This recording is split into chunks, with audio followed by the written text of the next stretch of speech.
Today's podcast is brought to you by Kentucky Farm Bureau Insurance. You never know what tomorrow may bring. That's why it's important to get the right insurance coverage today. At Kentucky Farm Bureau, we deliver the protection and peace of mind your family deserves. In fact, we've been providing folks in the bluegrass with dependable service since 1943. To request a free quote, find your local KFB insurance agent at mykfbagent.com. Kentucky Farm Bureau, big on commitment. Welcome to Down the Backroads. I'm Tim Thornberry, editor of the Kentucky Farm Bureau News. Before I get started, I just want to get this message out there. You'll understand a little bit more when we go through the column this month, but I really need to send out a shout out and a big thank you to all our first responders out there. I had the opportunity to ride with a couple of those folks during the flooding of early April. And let me tell you what, these folks are just second to none in protecting our communities, helping the folks in our communities when such an event as a historical flooding took place.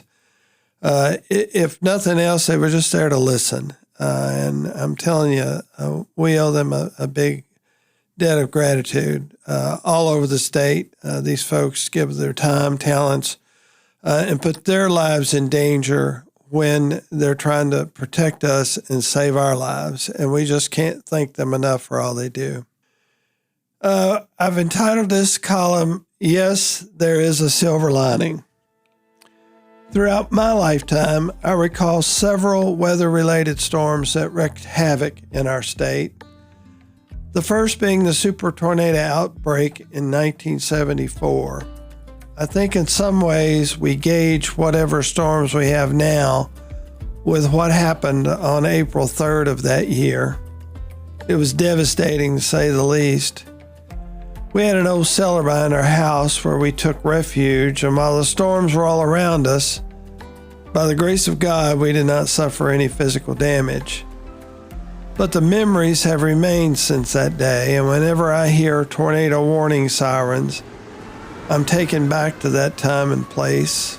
We didn't have the technology available today to keep us informed then, but we had brave local responders who did their best to keep our small community safe. In experiencing what seems to be numerous weather-related events having taken place this year already, including historical floods, I once again have to give thanks to my family's safety while feeling such sorrow for those who have suffered insurmountable losses.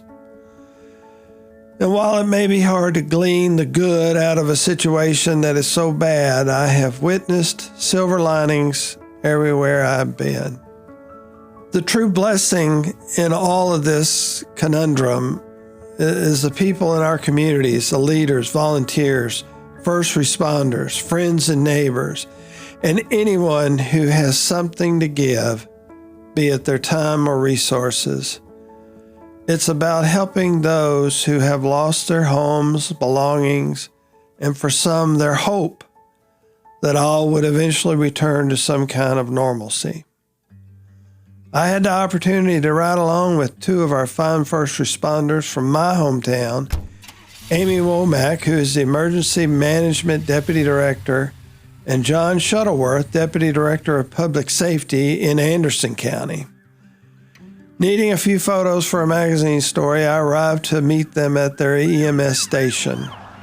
I discovered a local citizen there talking about the home he evacuated due to the floodwaters. Amy told me that often those affected by these horrific events just need to talk to someone. And as first responders, they are glad to listen. And listen they did. As we made our way to a couple of locations to see what damage had been done, these two rescuers took the time to talk to people who could do nothing but wait for the waters to recede. They gave out water, food at various locations, but perhaps the most important thing they were giving that day was a bit of hope to those who needed it the most. I know these acts of caring and compassion were taking place not just in my hometown, but all over our state. Wherever there was a need, there was always someone there doing their best to fulfill those needs.